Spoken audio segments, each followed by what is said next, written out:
आता पाहूया टॉप 9 मोठ्या बातम्या। अब्दुल सत्तारांच्या जाहिरातीत कल्याण काळे आणि इम्तियाज जलील यांचे फोटो अतुल सावे संतापले। सत्तारांची वरिष्ठांकडे तक्रार करणार अतुल सावे आक्रमक।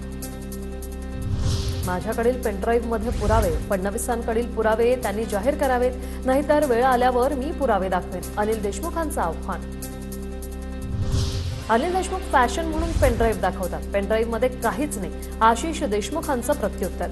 फडणवीसांकडे जे पुरावे ते त्यांनी जाहीर करावे, अनिल देशमुखांनी दिलं होतं आव्हान। अनिल देशमुखांनी शिळ्या कढीला ऊत आणू नये, आणखी अनेक गोष्टी आहेत, कधीतरी वेळ आल्यास सांगेन, हसन मुश्रीफांचा इशारा। नागपूरमध्ये भाजपच्या कार्यकर्त्यांकडून अनिल देशमुखांची गाडी अडवण्याचा प्रयत्न। देशमुखांनी फडणवीसांवर केलेल्या आरोपांमुळे भाजप कार्यकर्त्यांची देशमुखांविरोधात घोषणाबाजी। जयंत पाटील आणि शेकापच्या महिला प्रदेशाध्यक्ष आशा शिंदे यांच्यात भेट, राजेश टोपेंच्या उपस्थितीत तासभर चर्चा। आशा शिंदेंकडून लोहा कंधार मतदारसंघाची मोर्चेबांधणी। कांदा निर्यातीवरील 40% कर कमी करण्यासाठी मुख्यमंत्र्यांनी नीती आयोगाच्या बैठकीत प्रस्ताव मांडावा। नाशिकमधील आमदारांची अजित पवारांकडे मागणी।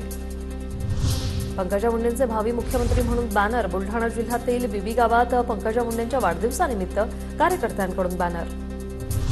जागा वाटपाच्या चर्चेसाठी काँग्रेसकडून समिती जाहीर। नाना पटोले, बाळासाहेब थोरात, विजय वडेट्टीवारांसह इतर नेत्यांचा समितीत समावेश।